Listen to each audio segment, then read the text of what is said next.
I'm Peter Underwood, and this is one of a series of videos about Shire Living Schemes across Staffordshire, Shropshire and Telford and Wrekin.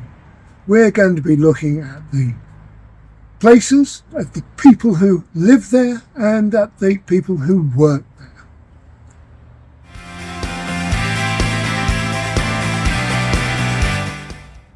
The Oakwood Shire Living Scheme on the outskirts of Wellington, Telford, has 63 apartments and sits on what was once a steep hillside site overlooking the Wrekin and Wellington Cricket Club. Completed 7 years ago at a cost of £9.4 million, it was built by a local Wellington firm, McPhillips, for the Wrekin Housing and opened by a Queen Elizabeth look-alike, apparently. At the time, it was described as a landmark building, and it certainly makes an impression, with its curving glass frontage onto the Holyhead Road, housing the restaurant and reception area. Like all Shire Living Schemes, it's designed with the doors of all the apartments opening onto wide corridors, with lifts to all 3 floors. Here they're alongside a tall light well, topped by a glass canopy, bringing an impressive flood of sunlight to all floors. Internally, the apartments are similar to other Shire Living Schemes, with 1 or 2 bedrooms, an entrance hall, open plan kitchen, diner and lounge, a substantial wet room and the 1 or 2 bedrooms. Although here those that have balconies only have small Juliet balconies. However, the views are interesting, with the cricket ground on one side and the Wrekin and its surrounding hills on the other.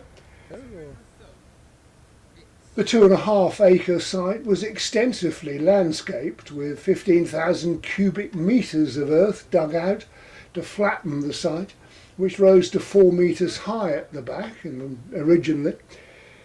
And the building now sits in the area carved out by the contractors and has been built on more than 250 30-foot deep concrete piles, with a relatively flat garden area between the 2 wings of the building, and more garden space running down a narrow strip on one side, which is now cultivated by residents, giving not only raised vegetable beds, garden sheds and a greenhouse, but a series of sheltered individual gardens set against the retaining wall, with a curve of the rising grassland with mature trees above them.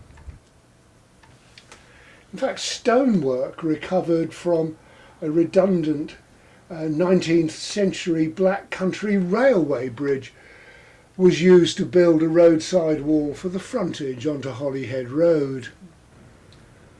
Those 63 apartments consist of 44 2-bedroomed and 19 1-bedroomed.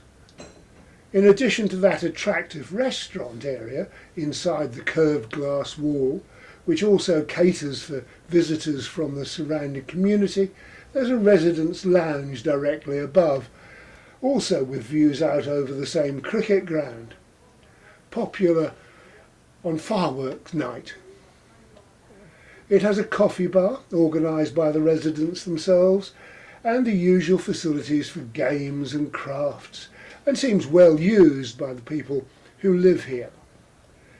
There's a couple of multi-function rooms set in the reception area, used for meetings, for resident staff and even for visiting organisations. And it was in the residents' lounge that I met up with Oakwood's Shire Living Voices representatives and some other people for a chat.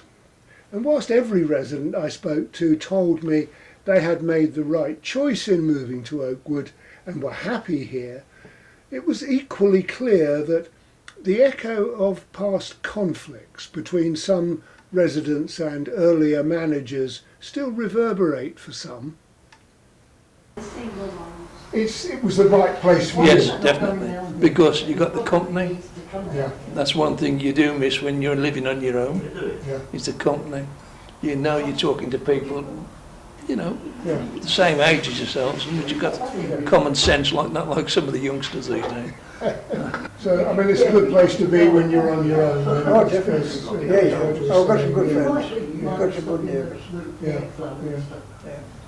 And the activities, they keep your brain working and Got a quiz night. relaxing, you know. Dubliners on a Wednesday and bingo on a Thursday. Well, thanks to Roger. What do you enjoy most about being here? Companionship, isn't It it? is, yeah. And Yeah. as I say, if you don't want to mix or you don't feel like mixing, you're not got to do it. If you do, there's always somebody about, you know, somebody that you know, and pass the time of day. Yeah. We used to have trips out for different things. We used to go out all as a Yeah. coaches in and all this like, Yeah. and we were running about £5,000 or £6,000 a time in the kitty, and they didn't like it up the group, so they stopped us from doing it, Oh, right. and it caused a lot of animosity, Yeah, it basically. would do, I suppose. Yeah. And it still does now to this day, Yeah. and that's why you got a bit of them and us at the moment. Yeah.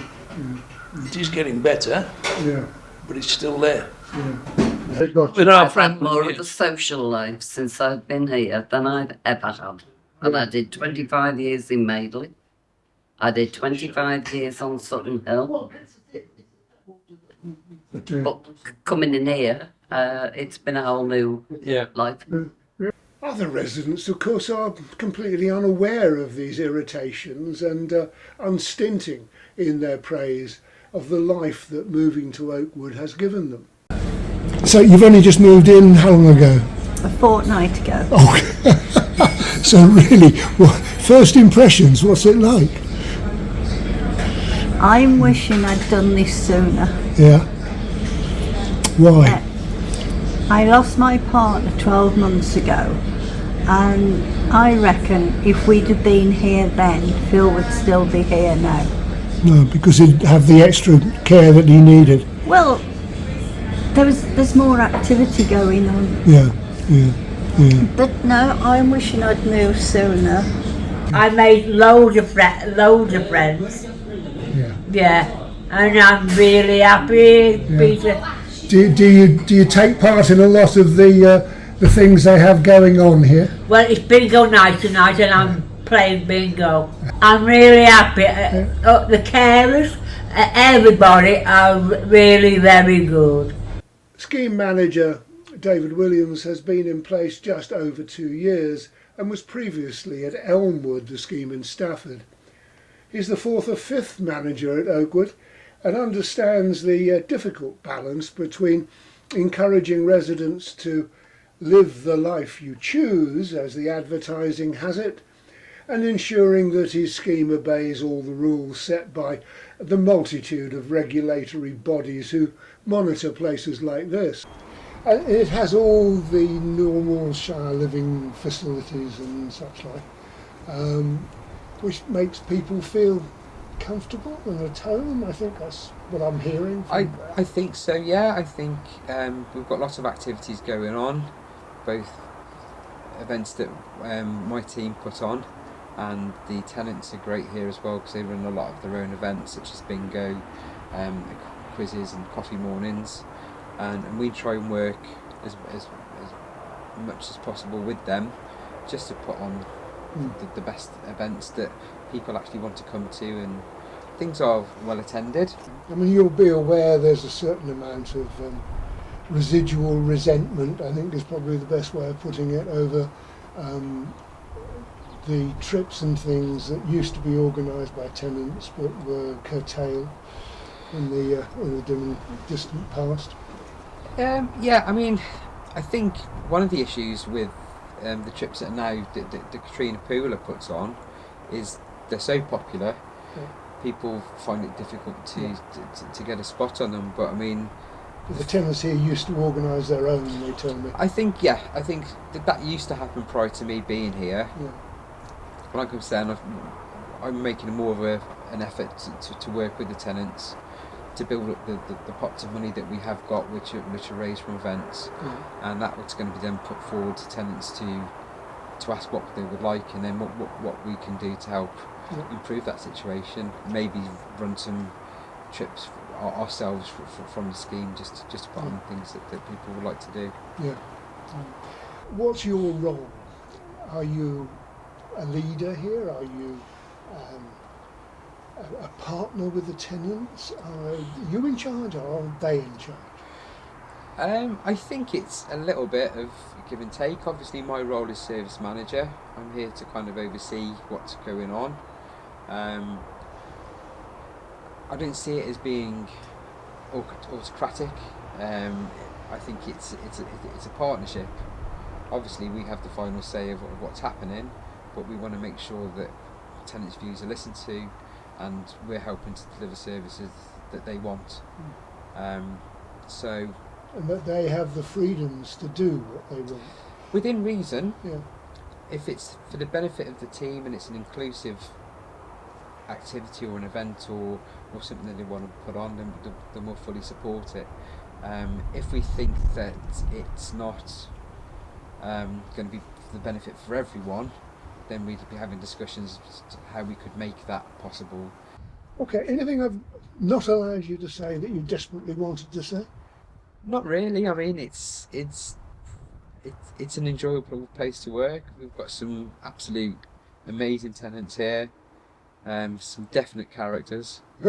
You never know what's going to happen from day to day, which makes the job really interesting.